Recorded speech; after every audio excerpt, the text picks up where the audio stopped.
কি সমস্যা আপনার? আপনি আমার দিকে তাকাইছেন কেন? কোন মেয়ে? কোন মেয়ে? এই যে একটু আগে এদিক দিয়ে সাদা জামা পরা মেয়েটা গেল, আপনার দিকে তাকাইছিলেন কেন? সে তো আমার পূর্ব পরিচিত। আমি কার সাথে কথা বলবো, কার সাথে কথা বলবো না, কার দিকে তাকিয়ে থাকবো, কার দিকে তাকিয়ে থাকবো না, তার জন্য তো আপনার কাছ থেকে পারমিশন নিব। আপনি কার দিকে তাকাইবেন ওটা আপনার নিজের ব্যাপার। কিন্তু নাজবার দিকে তাকাইতে হলে আমার পারমিশন লাগবে। পারমিশন ছাড়া যারা নাজবার দিকে তাকাইছে তাদের অবস্থা খুব একটা ভালো হয় নাই। বুঝতে পারিনি, আপনি তো তার বড় ভাই। অস্ট্রেলিয়া থেকে আসছেন? এক সপ্তাহ পর নাকি ফয়সাল নামে একজনের সাথে তার বিয়ে। আমি তো আসলে ওর সাথে 3 বছর ধরে লং ডিস্টেন্স রিলেশনে আছি। আপনি এটা আমাকে হেল্প করবেন? ওই ফয়সাল বিন ওমরটা হইলাম আমি। এই তোর মাথায় কি গিলু নাই? হ্যাঁ, নাজবার যন্ত্রে কইলো তোর বিয়ে ঠিক হয়ে গেছে, তার মানে কি? তার মানে হইলো তোর সাথে ওর কোনো হিসাব নিকাশ নাই। এখান থেকে সোজা অস্ট্রেলিয়া চলে যাবি, নাহলে কিন্তু তোর খবর আছে। তো আপনি আমার সাথে এরকম ব্যবহার কেন করছেন? আমি বললাম তো তার সাথে আমার 3 বছরের সম্পর্ক। আপনি অসভ্যতা কেন বলছেন? অসভ্যতা আমি দেখছস কি? এখন তোমার তো শুরু হইব। ওই কিরে তোরা দাঁড়ায় আছিস কেন? বুঝলাম না তো। এই কি বলছেন আপনারা? স্যার আপনাকে ডাকছে। আপনার নাম কি মিস্টার প্রেম? জি আমি প্রেম। আপনাকে আমাদের সঙ্গে থানায় যেতে হবে। মেয়েদের উত্তপ্ত করার জন্য আপনার নামে থানায় কমপ্লেন আসছে। ওঠেন। আমি তো কাউকে উত্তপ্ত করিনি। আমি আজকে প্রথম বাংলাদেশে আসলাম অস্ট্রেলিয়া থেকে। পাসপোর্ট দেখি। পাসপোর্ট দেখেন। আমার সবকিছু তো ছিনতাই হয়ে গেছে। ওই ফয়সাল বিন ওমর নামে একজন আমার সবকিছু ছিনতাই করে নিয়ে গেছে। তাই তো আমি থানায় যাচ্ছিলাম কমপ্লেন করি। আপনাকে দেখে ভদ্রলোক মনে হচ্ছে, ওই জন্য ভদ্রভাবে বলছে। আপনার যদি কোনো অভিযোগ থাকে আপনি থানায় গিয়ে বলবেন, ওই গাড়িতে ধরে। মিস্টার প্রেম, আপনি এত দূর পাড়ি দিয়ে এদেশে এসেছেন শুধুমাত্র প্রেমের কারণে? ঠিক আছে, কোনো সমস্যা নেই। ইমিগ্রেশন পুলিশ আপনার পার্মানেন্ট রেসিডেন্স আর আপনার ভিসা ভ্যালিডিটির ব্যাপারে আমাদেরকে কনফার্ম করেছে। আর অস্ট্রেলিয়ার অ্যাম্বাসির সাথে আমাদের কথা হয়েছে। আপনি থানার সাথে আর অ্যাম্বাসির সাথে রেগুলার যোগাযোগ মেনটেন করবেন, ঠিক আছে? আর এখানে একটা স্বাক্ষর করুন। ঠিক আছে, আপনার দেশে ফিরে যাওয়ার ব্যাপারে ব্যবস্থা নেওয়া হবে। আর কোনো হেল্প করতে পারে আপনাকে? Thank you sir. আর কিছু লাগবে না। নাজমা, এনে টাকাটা ধর। একটু পরে ফয়সাল আসবো। ফয়সাল আসা তোর বেড়াইতে নিয়ে যাবো, তখন এই টাকাটা লাগতে পারে। কেউ যদি আমাকে বেড়াইতেই নিয়ে যায় তাহলে আমার টাকা লাগবে কেন? এটুকু দায়িত্ববোধ তার নাই? তুই খুব বেশি কথা বল, চুপ কর। নতুন জামাই, কখন কি পরিস্থিতি হয় তা কম যায়। কিসের জামাই? ওর সাথে কি আমার বিয়ে হয়েছে? হয় না তো কি হয়েছে, হইব তো। আম্মা শোনো না, আমার না মনের মধ্যে অনেক অশান্তি লাগতেছে। চলো না তুমি আর আমি প্রেমের সাথে যাই দেখা করি, ওর কাছে মাফ চাই। তুই পাগল হয়ে গেছিস? এমনিতে দুই পক্ষের লোকজন টাকা খাওয়ানোর লেগে হা করে রয়েছে।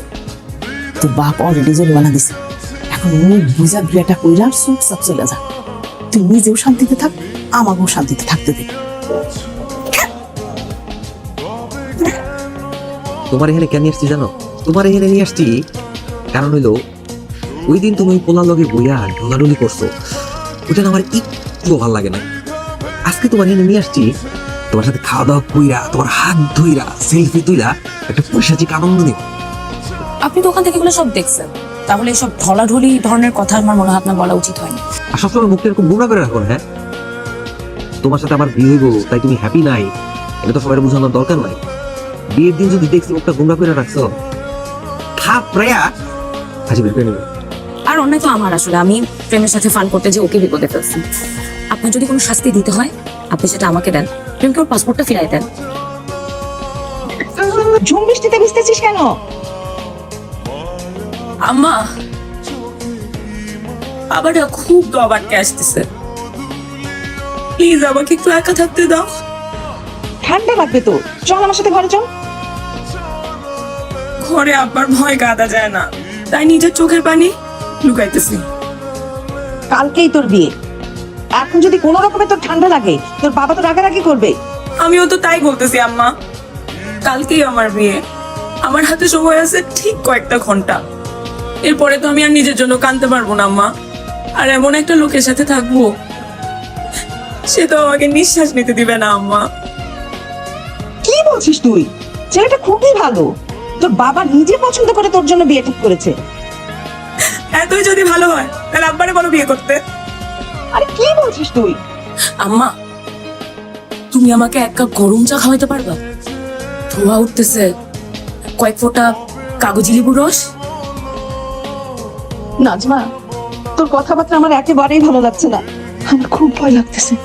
আম্মা, ভয়ের কোনো কারণ নাই, আমি ঠিক আছি।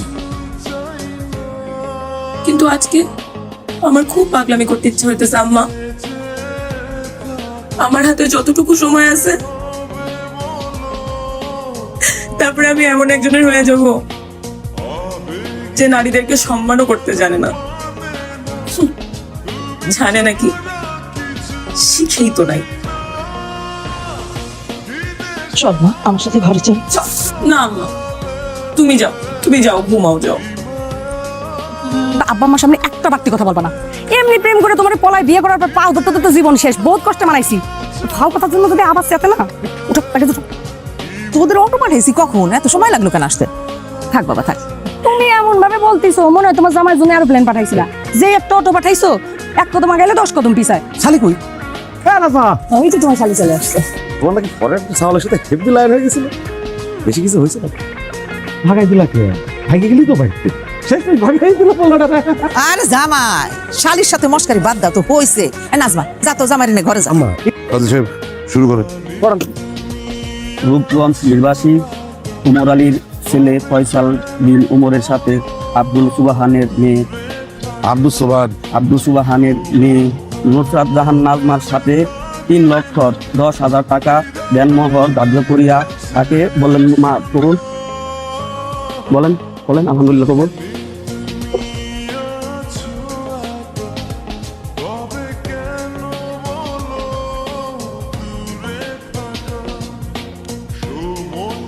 আজকের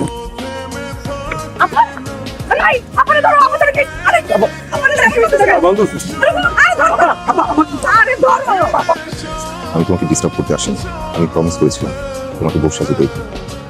কথা দিচ্ছি আমি আর কখনো তোমার সামনে আসবো না।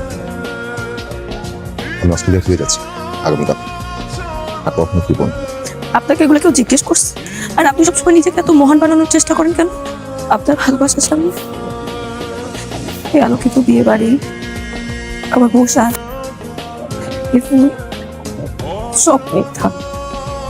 আমি বাপের বোঝা নিয়ে যারা জীবন বাঁচতে পারবো না।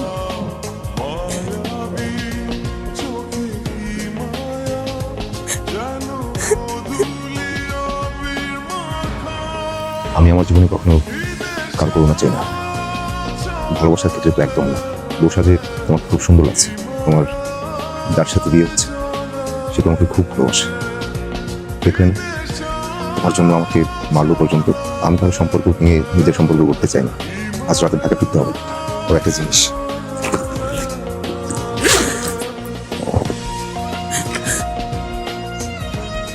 এটা তোমার জন্য, তুমি চেয়েছিলে। ধরো তোমার বিয়েতে এটা আমার দেওয়া উপহার।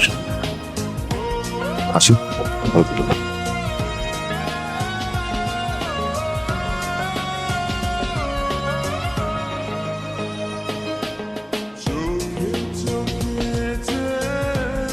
প্রেম বড় বড় কথা বলে, কিন্তু আমার অবস্থাটা কি তুমি একবার বুঝতে পেরেছো? তোমার অবস্থা বুঝতে পেরেছি বলে আমি অস্ট্রেলিয়া ফিরে যাচ্ছি। আমি এতদিন ছিলাম একটাবার তোমাকে বউর সাথে দেখবো বলে। সত্যি বলতে তোমার প্রতি, তোমার মায়ের প্রতি আমার কোনো অভিযোগ নেই। কি পেলাম না, এত কিছু হিসাব মিলে তো ভালোবাসা হয় না। ভালোবাসা কোনো চুক্তি না, তো সবকিছু নিতে হবে। কিন্তু আমার তো একটা অভিযোগ আছে। কি অভিযোগ? আমি কখন, কোথায়, কিভাবে তোমাকে ভালোবেসে ফেলেছি সেটা জিজ্ঞেস করলে হয়তো সেটা উত্তর আমি দিতে পারবো না। কিন্তু আজ আমি যখন তোমার হাত ধরে বাঁচতে চাইছি, তুমি আমার হাতটা ছেড়ে দিলে। আমি তো তোমার হাত ছাড়তে চাইনি। আমি অস্ট্রেলিয়া থেকে এত দূরে এসেছি শুধু তোমার হাতটা ধরে।